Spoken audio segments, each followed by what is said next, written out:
Ben, the CD gig is this weekend. Will you have the same people on the gig that are on the album? Yes, with one exception. Neil, the guitarist, he's been in the studio all week, so he's not gonna be able to make the gig. But yes, James M. Gregg's playing trumpet, and John Shaw is on bass, and Kyle Owen is on the drums. Those are the guys that we're on the album. Uh-huh. So you're going to go without a guitar. Correct. Yeah. The guitarist Neil will be joining us actually in a month at the Blue Monk. Ah, very good, very good. Um, this album must have an interesting history because there's so many interesting things about it. First of all, you decided to record it not in parts but as a whole.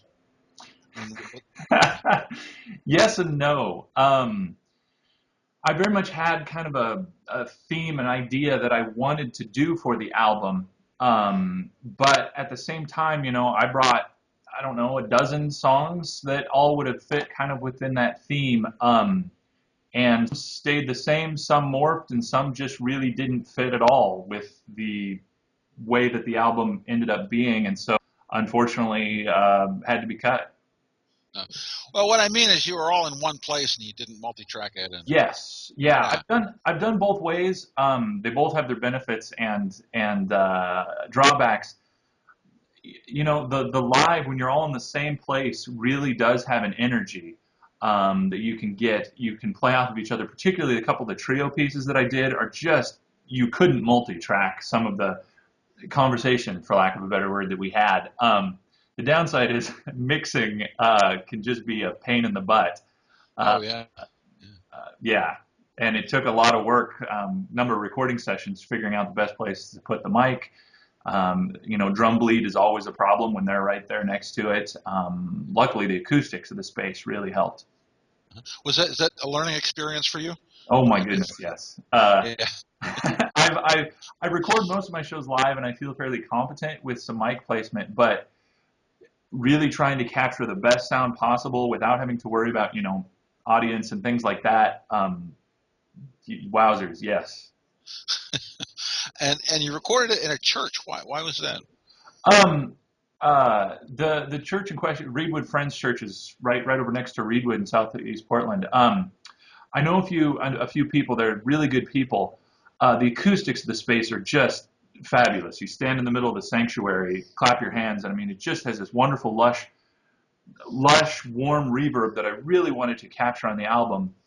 They also have a gorgeous 6.5, 7 foot Steinway that just plays beautifully.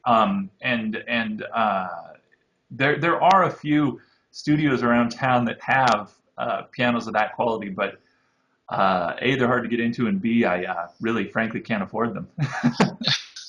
And they don't quite have the sound, though, do they? Yeah. Oh, particularly not. I mean, in the studio, absolutely, you put their piano in a small room and you can fake it with a lot of reverb plugins and stuff like that. But there was very little post-production effects that I added to that album, and I just couldn't hardly be happier with the warm, lush, classical sound of the piano in particular. Uh-huh. The album is called "Of Scars and Permanence." What does that title have to do with the music, if anything? Oh man, I'll try to keep this as short as I can. I wrote actually quite a bit on the special edition of the album on an insert, so people that are interested that want to purchase the album can learn a lot more about it. The long and short of it was a conversation I had with my father when we were fishing on the Snake River, and in modern society today, people don't tend to think about some of these things of permanence. In particular, I did the CD on vinyl, the album on vinyl, and we think of when we purchase music digitally now, it's always going to be the exact same, but that's only fairly recent. In the last 20 years. Before, when you purchased vinyl, you knew the first few times you listened to it, and then it would slowly change as the vinyl wore in. Just reflections on change, on life, on things that stay the same, on things that don't stay the same, and how that's good, bad, and or just is. And it for some slightly melancholy, which the album is a little melancholy, but not in a bad way, I don't think. Hmm. And does that sense of impermanence or change, how is that reflected in your music compared to your earlier albums? Oh man, well, a lot of my past stuff, was much more. It was swung much more in the traditional, what we think of as kind of jazz vein. The last 2 years of kind of not necessarily playing out a whole lot, just really practicing, listening. Really wanted to get out of some strict time signatures, chord patterns. Obviously, things very much still have the song structure. It's certainly not free jazz, Yeah. but it leaves a lot more room for reflection, and it leaves, I think, a lot more room for the listener to kind of insert their own thoughts and ideas, as opposed to constantly being bombarded with this bebop line of soloing Yeah. rhythm. Yeah. Yeah. Seems to have a kind of even an ECM feel to it. I'm a huge ECM fan. Yeah. Some of my a big album which was an influence on me is Tomasz Stanko is a fabulous Polish trumpet player. His most recent, I think, is from still a couple of years ago. It's called Dark Eyes, and I can't recommend it enough.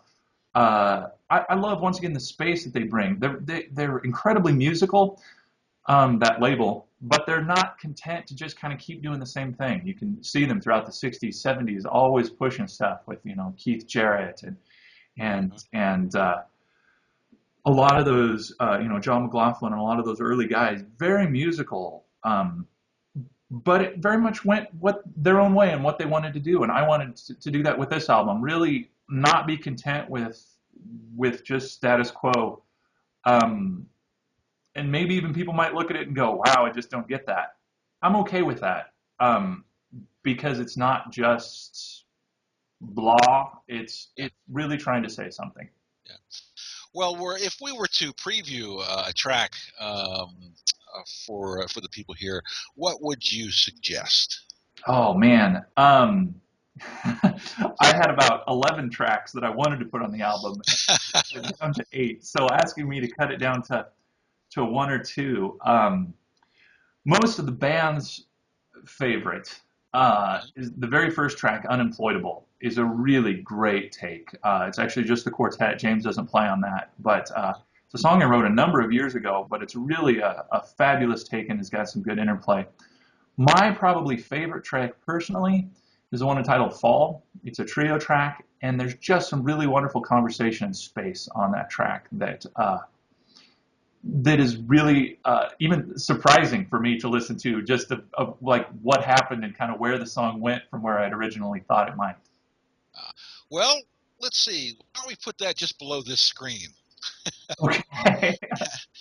And hey, have a great gig, and thanks for spending time with us. Tom, really appreciate the opportunity. Thanks so much for talking with me, and I hope I can see everybody out Friday night.